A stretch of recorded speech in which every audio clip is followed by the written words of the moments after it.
So this is the 7.2 video, and before I jump into the regulation and implementation of policy and of the economy, let's take a little bit of a step back to review what the bureaucracy is and what the different agencies are. So looking at what the federal bureaucracy is organizing labor. It's a way to maximize efficiency, and a bureaucrat, a civil servant, is someone who works for the government. And we want to make sure that, especially in the modern era, because there's so much complex policy that needs to be implemented and needs to have experts oversee, a bureaucracy is a way to make sure that we employ people for the government and make sure that they can implement the policy that the president and the executive branch makes and that Congress makes as well. So here's some examples of organizing that labor into a bureaucracy. So with the executive branch, you have the cabinet and the White House staff. Now, cabinet members, the secretaries at the very top, oversee a large area of policy. So agriculture, interior, housing and urban development, transportation, state. And the White House staff works for the president. They can include people like the National Security Advisor, could be a speechwriter, press secretary, people of those nature. And this is directly connected to the executive branch. While the cabinet needs to be approved by the Senate, and some of the White House staff does too, ultimately it is under the power of the executive branch. Then independent of Congress and independent of the executive. The implementers of the policy usually come in the form of these independent regulatory agencies. Now, these are things like the Environmental Protection Agency. We're going to regulate the environmental policy of the economy. DEA, Drug Enforcement. We're going to regulate drug use and things of that nature in the economy. FBI, Law Enforcement. FCC, regulating content. FTC, Trade Commission, regulating monopolies. Federal Reserve Board, dealing with the circulation of money. You don't want the president, the executive branch, to have power over how much money is printed. So we want to make sure it's independent. And things of that nature, that's what we're going to get into today, is the regulation component. So this is an example of a bureaucratic agency. Cabinet is also an example of a bureaucratic agency, although a part of the executive. White House staff is bureaucratic agencies, or is an agency, but really is connected to the executive. Independent regulatory agencies are not. They're independent of the executive and legislative branches. Another example of agencies are these government corporations. Run like a business, kind of run a profit, so to speak. So the USPS is funded by postal stamps, Amtrak by train tickets. And so what we're looking at is they're kind of run like a business, although they are a public entity. And then another kind of bureaucratic agency that we see, this is the Isle of Misfit Toys. Don't really fit anywhere else.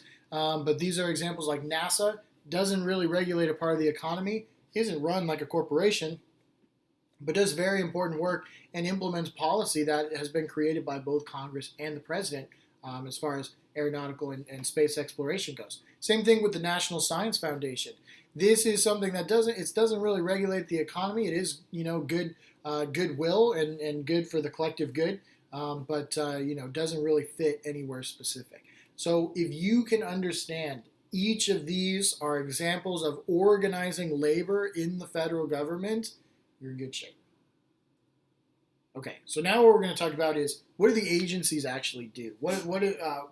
How do they intervene, especially in the economy, given the increased power of Congress to regulate the economy?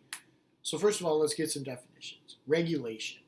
This is where the government tries to control something that businesses or what private citizens are doing, or they're trying to change that behavior. And so you would look at, for example, Article 1, Section 8 outlines the necessary and proper clause. Okay. We also talk about economic power, commercial power. The Commerce Clause allows the federal government to regulate federal commerce. So if it comes down to something happening in the economy, and also think to like FDR, where there's a Great Depression and we need the government to intervene. How are they going to intervene? Regulation. To look at this as a partisan component, Democrats tend to be in favor of federal regulations. Increase regulations, increase the efficiency of society, making sure people are following the rules, maximizing the funds. Republicans are more in favor of hands off, lack of regulation, and allow the state's discretion to decide how things go. And if there is a regulation of the private sector, there really shouldn't be kind of modeling after free market capitalism. It should be at the state and local level. So regulation, Republicans tend to be against regulating the economy, federal government regulating the economy, but Democrats are more in favor of it. So what can they do? So I know I use this example a lot, but I think it's a good one to kind of see it all the way through. Environmental Protection Agency deals with environmental policy so they can check Clean Air and Water Acts. Let's go check the air. Let's go check the water quality and let's see. So you would hire someone, the EPA would hire someone to work for that office, and their job would be to go around and check estuaries and different like drinking water locations, and they would check the water quality and they would check the air quality. And so inspections is another part of this too. So think of something like the FDA, the Food and Drug Administration. So much of what we consume on a daily basis, we kind of take for granted, but the FDA really is top tier in making sure that we, the consumers, are only able to get medical products that they have approved. So really from a safety component and even from an informed buyer component, a lot of what the federal government does is regulating to make sure that things are safe. And then again, with the information, but understand that it's not just, regulation is not just like bringing in people to inspect things, making sure, that all the money is being spent the right way. It can also be providing information. So I think when you talk about coronavirus vaccines, regulating vaccine would look like campaigns of promoting different people in power getting the vaccine, instilling a public trust in a vaccine that the federal government is helping to employ. So regulation is where specifically Congress or the president, the federal government, is intervening in the economy to kind of control or change behavior. Right. So how does it work? So when you take an agency, where do they get their directions from? From Congress. Congress will pass a law, and they will basically give directions to the agency. Or the president will pass an executive order, and they'll give those directions to the agency. And so the agency's job is to interpret the rules. So it's kind of like Congress hands you a binder. And in this fat binder, it has all the rules and regulations, all the things that you need to do, your to-do list, and it could come from the president. Maybe the president gives you a binder and you have to follow those regulations. That's ultimately how it works. However, once Congress gives the rules to the EPA, or once the president gives the rules to the EPA, at that point, neither Congress nor the president can tell the bureaucracy how to do their job. If they don't like how they're doing their job, there are some like tricky ways that we can intervene. But once the rules are given to the agency, there's not much that the president or Congress can do. They let them do their job. And that's, again, why we talk about civil servants giving tenure, so the political entities in Congress and the president can't just hire and fire people based on politics. Okay, now this is what I'll talk about in just a moment on the next slide. This means of enforcing, it is kind of difficult. It's not directly, as I said, once Congress gives the rules, then you have to let the bureaucrats do their job. But let's look at how they could do this. So how could Congress make sure that the EPA is following what they told the EPA to do, or how the president can make sure that the EPA is doing what they were told to do, is they can make sure to appoint the agency head. So the head of the EPA is an important position for the president to appoint, needs Senate approval, but as long as they put someone in there that they can trust to implement their agenda and kind of follow the administration's goals, that's one way that you can influence how an agency implements a policy. So Senate confirms the presidential nominee, so Congress has some ability. They can say no. to a presidential nominee if they don't think they will follow the policy correctly. And if you don't follow the rules, they'll cut your budget. And so this seems to be a pretty motivating factor. So if the EPA doesn't follow the rules, maybe the next year, sort of punitive action, Congress will cut their budget in half. Could do something like that. The other thing, we talked about this with Congress, is Congress can run oversight. So not only do they investigate the actions of the president, but if the EPA is doing something shady, they can go ahead and conduct an investigation into what they're doing and say, look, it looks like regulators are accepting bribes from corporations and in a way to pollute more and not have to clean up. Could investigate a scandal like that. The other thing that they can do is if they see that the agency is not doing what Congress told them to do, they can rewrite the law, or they can add more details and say, okay, you've done this now you can't do this. So understand, when we look at implementing the policy of the agencies, implementing the policy from Congress, from the president, the agencies have to be able to do their job. And so these on this slide are really the only ways that Congress can intervene. So what about the president? How can the president intervene if the agency is not doing necessarily what they're doing, or how can they influence to make sure they follow their agenda? Point the right people, similar to Congress, right? So making sure that the people in there are going to do the job. If the president sees that the individual agency is not doing what they want them to do or not carrying out the administration's agenda, they can issue an executive order. This is something that really was kind of FDR's go-to move. And so many of his executive orders were meant in a way to create an agency, like the Tennessee Valley Authority. Let's go make sure that we, in the short term, provide jobs for Americans, and we can provide electricity to some of the most rural Americans that do not have access to that. So an executive order is similar to an act of Congress. Now, you can argue over whether or not it is right for the president to do that. Is it Congress's job to make sure that they make these policies?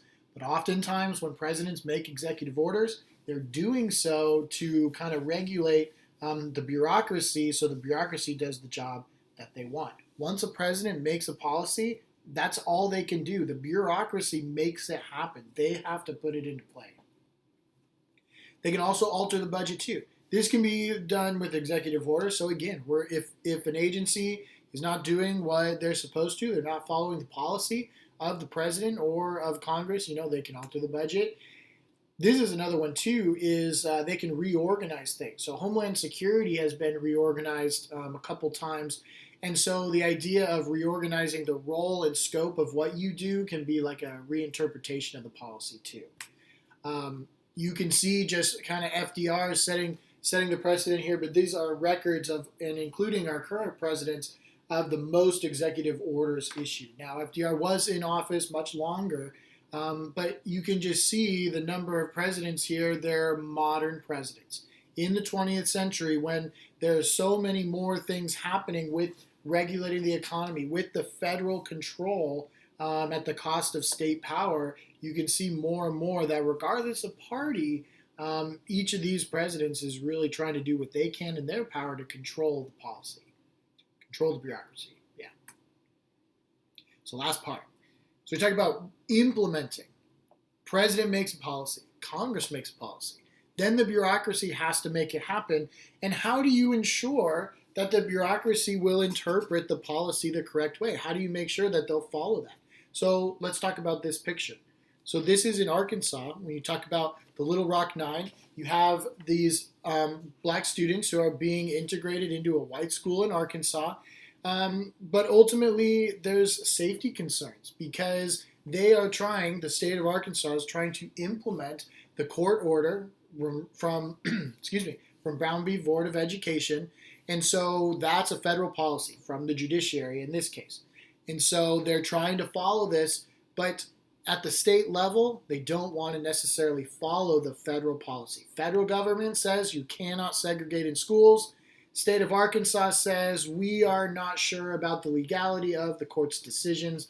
And so the President of the United States, pretty drastic, but using their federal power, sends a tank and sends an Army infantry unit to ensure the safety of these students. And we had American troops walking these 9 black students through this school in Arkansas in an attempt to implement a policy. Federal government says you cannot segregate in schools, but the state does not obey federal government. President uses their power to ensure that federal policy of Brown v. Board is implemented. Drastic example, but we'll talk about how the Voting Rights Act and the Civil Rights Act relate to this as well. So what is implementation? President makes policy, Congress makes policy, they implement it into action. Once the policy is created, then it goes into how are we in the EPA, how are we in the DEA, how are we in the Peace Corps going to decide here's our money, here's what Congress or the president is telling us to do, and how do we make that happen? So if President Biden says he wants to increase regulations on fracking, the EPA is going to have to sit down and actually decide how are we going to make that happen. This is what the president says, but what does that look like on the ground level? What does that look like with hiring people, sending people out into the field, inspecting, making contracts, things like that? And so understand that, with the implementation, this is why presidents spend so much time making sure they have people that they trust in the different agencies to ensure that their policy is put forward. And if it's not, they're going to use their power to make sure it's followed. And if Congress sees that it's not being followed, they will also step in. So how does the process of implementation happen? Well, first, once the president makes a policy, a federal policy, or Congress makes a federal policy by passing a law. So let's take an example. So President Biden wants to put regulations on fracking. Okay. So as far as putting these regulations on fracking, limiting the fracking, we need to assign an agency. We have to figure out which federal agency, which bureaucratic agency would best work to implement the policy. EPA, Environmental Protection Agency, probably the best bet. So let's choose EPA. So then what we're going to do is we're going to take what President Biden says, regulate the fracking, limit the amount of fracking on public lands. And so the EPA is going to have to take that, interpret what President Biden said via executive order and say, all right, we're going to hire X number of inspectors. We're going to hire a legal team. We're going to hire business experts to help us work with the major oil companies in the United States. And so they're also going to figure out, you need to sign this form. We're going to go through these different inspections. Maybe they want to even do like a public information campaign. That's entirely up to the EPA. So we go from president makes a policy to assign to the EPA, and then the EPA decides for themselves how best to implement the policy, because the bureaucrats are not told how to actually do their job because they are the experts. They are the ones that know how to implement this. And so really what they're going to do is they're going to take the amount of money that they have. So the EPA has X amount of dollars. They're going to say, based on that amount of money, based on the goals from the president, this is how we are going to make this happen. So what actually makes a policy successful? One example is the Voting Rights Act of 1965. One thing we look at is a very clear, specific, and concise goal. So making sure that any change in voting rights or voting laws in a state needs to be reviewed by a federal court. Pretty simple. So if the state of Mississippi wants to include a poll tax or wants to include a literacy test, that change needs to be brought to a federal judge, and likely the federal judge would say, no, that is illegal, you cannot make that change. And so when you talk about clear and effective implementation, how do we make sure that this is followed? Congress says any state, this is the policy, Congress says any state that changes their voting laws needs to go to a federal court. And so the judiciary makes it happen. And so they will have the forms, the petitions to make sure that if anything goes wrong, that the case will be heard. And really they will make sure that the states comply, usually through funding mandates and things like that. So what do we see? The federal government stepping in, and they not only have to step in, but it has to be enforced. Congress can make a policy or the judiciary can make a policy, but unless it's enforced, it cannot really be successful. Unfortunately, the Voting Rights Act 1965 through two major decisions, one in 2013 and one in 2018, have really gutted the Voting Rights Act of 1965. This is something we'll talk about later once we get to civil rights. So what happens? How does a policy fail? How does a law fail or a bill fail? Well, sometimes Congress does pass bad legislation. Sometimes it doesn't work out as well. Sometimes Congress passes laws that are vague and then they're interpreted differently. And sometimes that laws will be passed. There are, hundreds and thousands of federal laws and policies that are created. And so oftentimes it will be redundant or in conflict, and sometimes it doesn't work out. And so when Congress sees this, sometimes they will take away money. Sometimes it happens that something fails because it wasn't given enough money. And so one example that I'm going to use is looking at the idea of Title IX. Now, Title IX, not without benefits. And I think specifically when you talk about like male and female balance of sports, I think is very effective. But we're going to talk a little bit about this. So when you talk about Title IX itself, it is basically making sure it's a federal policy passed by Congress that says the federal government will ensure that any public school follows these rules. And it specifically prohibits sexual discrimination in education. And we most commonly know this with like gender sports. But, it really is a federal policy to limit sexual discrimination, and they're doing it in a public sphere, which the federal government has the ability to step in. The difficulty with this is that there is like a petition system, there's a filing system if these things are not followed.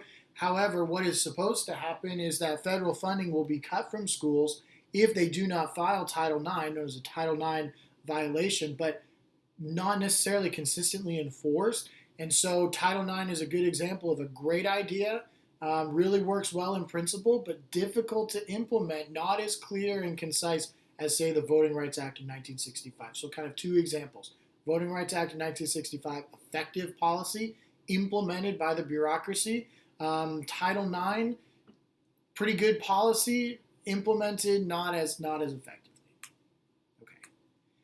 So sometimes you have what's called a procedural failure, and this is what happens when sometimes things don't often go as planned because the bureaucracy is not functioning efficiently. And so one thing that can happen is like a lot of different forms. Like think of all the paperwork can get really confusing, and so oftentimes to prevent procedural failure, prevent like the bureaucracy from, kind of preventing anything from getting done, they'll create standard operating procedures. So SOPs, standard operating procedures. So one example, just kind of not related to government, but an example is it means that you're going to do things uniformly. So we're going to use the same form in the EPA as we do in the DEA.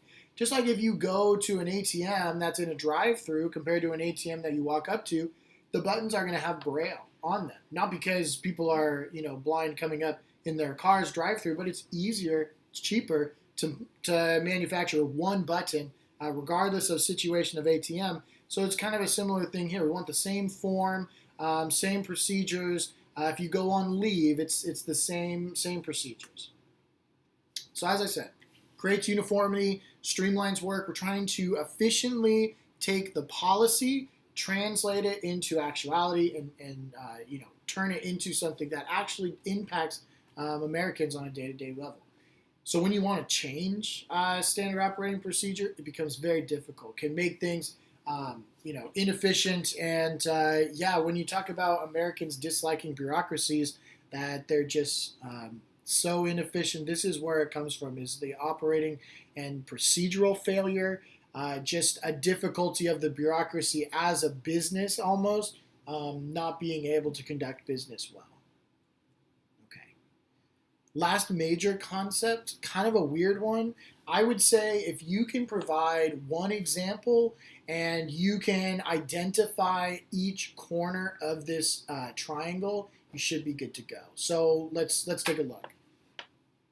So an iron triangle is a dependent relationship, and notice that it exists with a legislative committee, an interest group, and a bureaucratic agency. And so what we look at, and the reason why it's also known as a sub-government, is these three entities allow the federal government to make policy and implement policy without really having to go through a lot of the normal channels. So an interest group can really lobby, a legislator to pass a policy, and then that bureaucratic agency will implement the policy that benefits the interest group. And so when we look at iron triangles, they're able to exist independently of each other, and most importantly, they're really difficult to get rid of. And so many Americans that claim that lobbying and interest groups are have a negative impact on American democracy would likely use the iron triangle in their argument. So meaning to say, when you take something like big tobacco as an interest group, right? Or take like the NRA. The NRA is going to lobby Congress to limit the amount of federal legislation for gun ownerships and things like that.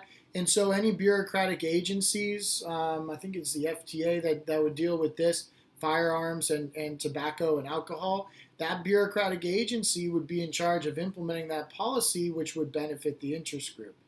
And so you can really just work through one committee, couple members of Congress, get it to the bureaucratic agency, they'll implement it, benefits the interest group, continue to contribute to Congress. And so it's kind of a way to circumvent the normal channels of getting policy passed. If you were to get rid of lobbyists, you would effectively get rid of these iron triangles and really allow and make sure that the channels intended by the founders to actually be pursued.